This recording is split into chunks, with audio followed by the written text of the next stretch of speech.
आप तैयार होंगे तो आप समस्याओं का निवारण करने वाले व्यक्ति बन जाएंगे। नोट करो, जब आप तैयार होंगे पिता के साथ तो आप समस्याओं का निवारण करने वाले होंगे। ऐसा नहीं है कि जब आप परमेश्वर के साथ समय व्यतीत कर रहे हो तो आगे आपको कुछ नहीं मिलेगा। देखो, एक बड़ी समस्या यीशु का इंतजार कर रही थी। एक बड़ी भीड़ जो अपनी समस्याओं का हल पाना चाहती थी, जो अपनी मुसीबतों का हल पाना चाहती थी, जो अपनी कठिनाइयों का हल पाना चाहती थी, वो यीशु के पास आ गई। अब यीशु के सामने एक बड़ी समस्या थी, यीशु के सामने एक बड़ी बीमारी थी, यीशु के सामने एक बड़ा दुर्बलता था, यीशु के सामने एक बड़ा आंधी था, पर यीशु भी तैयार होकर आया था। आमीन बोले। जब तक आप तैयार नहीं होंगे तब तक आप उन चीजों का सामना नहीं कर सकते हैं, क्योंकि ये जो दुनिया है, ये जो संसार है, वो आपको कुचलना चाहेगा। यहां की आंधियां आपको रोक देना चाहेगा, यहां का आंधी तूफान आपको खत्म करना चाहेगा। पर जब आप परमेश्वर के साथ तैयार होकर के सामने आएंगे, आप उनका सामना कर सकते हैं। आमीन बोलो। और लिखो, 2 पद को पढ़ो, जल्दी से 2 पद को पढ़ो। और लिखा है मत्ती 8:2 में, देखो। आप देखना शुरू करेंगे। क्या देखना शुरू करेंगे?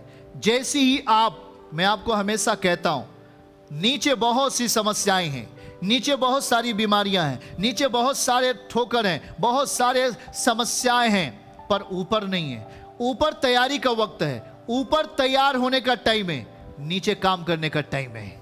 आमीन बोलो। ऊपर तैयार हो जाओ। आपको पता है कि जब सुलेमान के ऊपरी कोठरी में प्रार्थना कर रहे थे पौलुस और पूरा टीम मिलकर के प्रेरितों के काम में, और वहां लिखा है कि जब वो भोर तक प्रार्थना कर रहे थे, एक व्यक्ति था, नींद में था, और वो खिड़की से नीचे आ गया जमीन पर और वो मर गया। वो लोग तैयार हो रहे थे, परमेश्वर के साथ समय व्यतीत कर रहे थे, पर जैसे ही वो व्यक्ति नीचे गिरता है, पौलुस आता है और उसे गले लगा लेता है और उसमें फिर से प्राण वापस आ गया। आमीन बोलो।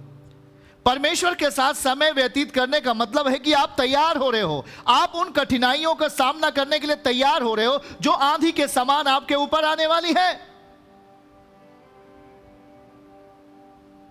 आपको हम बार बार समझाने का प्रयास करते हैं मेरे प्रियजनों कि आंधियां आ रही हैं, तूफान आ रहे हैं, इसके लिए हमें तैयार होना पड़ेगा। अगर आप एक जहाज में हैं, पानी के जहाज में हैं, और जहाज अब डूबने लगी है, आपको तैरना नहीं आता, तो आप समुद्र में डूब जाएंगे। आपको तैरना नहीं आता, आप समुद्र में डूब जाएंगे।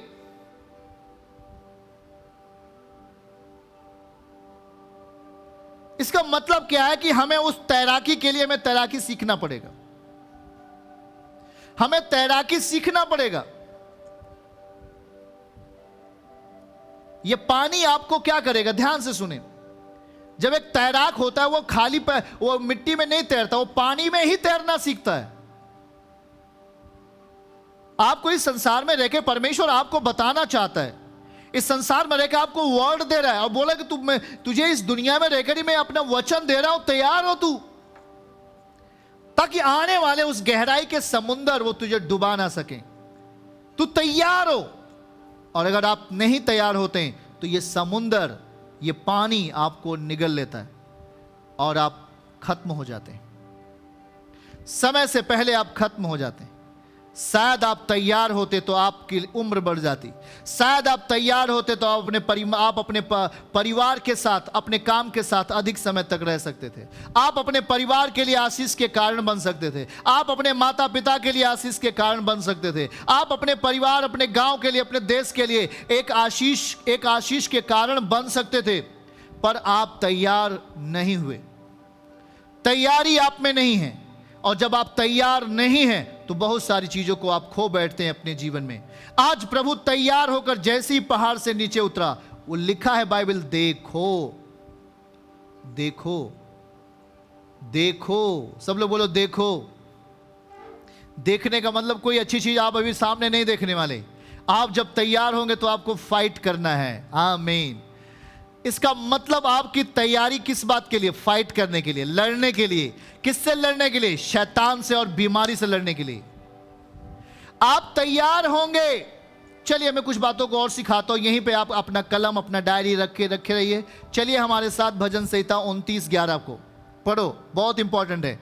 आप यहीं पे पढ़ना पलटो और बाइबल को देखो। भजन 29:11 में क्या लिखा हुआ है देखो, यहोवा अपनी प्रजा को बल देगा।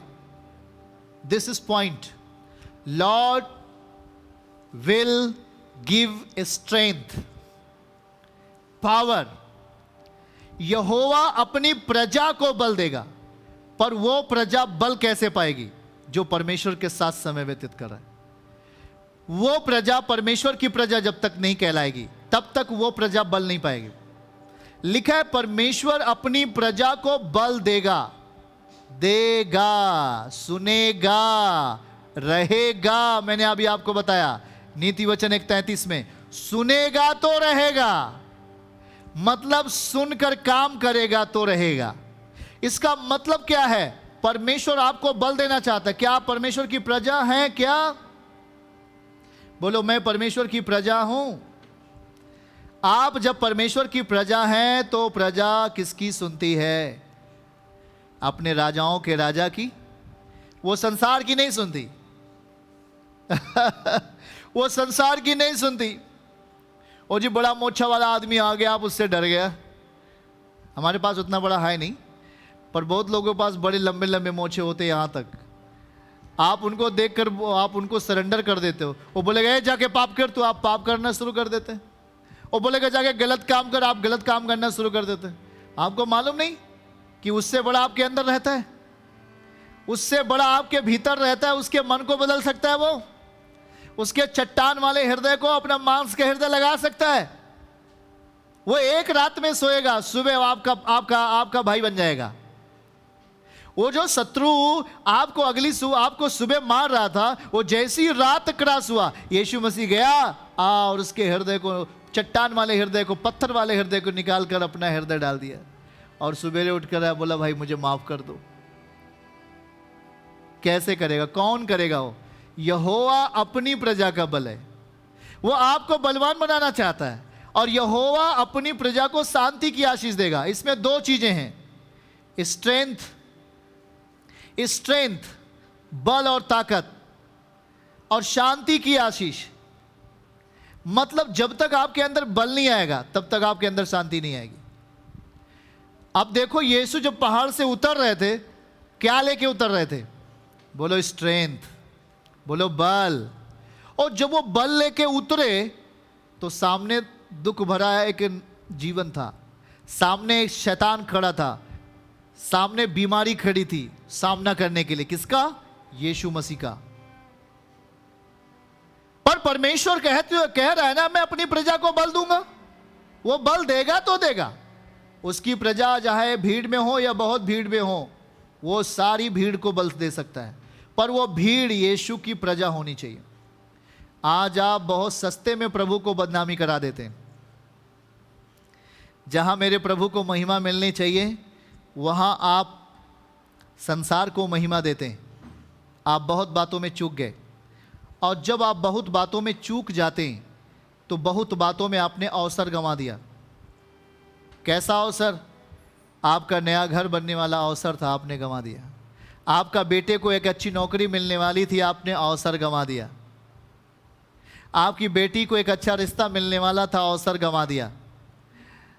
आपको एक बड़ा बिजनेस का आइडिया मिलने वाला था, आपने अवसर गंवा दिया। क्यों? क्योंकि आपने संसार के साथ समय गुजारा और संसार की बातों को अपने जीवन में स्थान दिया। और जब आप संसार की बातों को अपने अंदर स्थान देते हैं तो आप बहुत बातों में चूक जाते। मतलब आपके पास आशीषें आती आती ठहर जाती, रुक जाती, वापस चली जाती हैं, और आप रोते हो और दांत पीसते हो।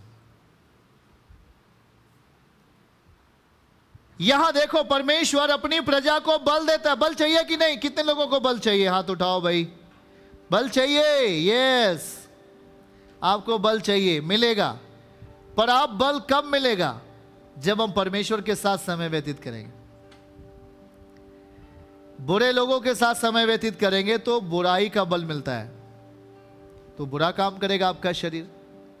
जब आप परमेश्वर के साथ समय व्यतीत करेंगे, जब आप यीशु के साथ समय व्यतीत करेंगे, प्रार्थनाओं में समय व्यतीत करेंगे, वचन को पढ़कर अपना समय व्यतीत करेंगे, कलीसिया में आकर अपना समय व्यतीत करेंगे, परमेश्वर के साथ अपना वक्त व्यतीत करेंगे, तो मैं कह रहा हूं कि परमेश्वर आपको बल देगा।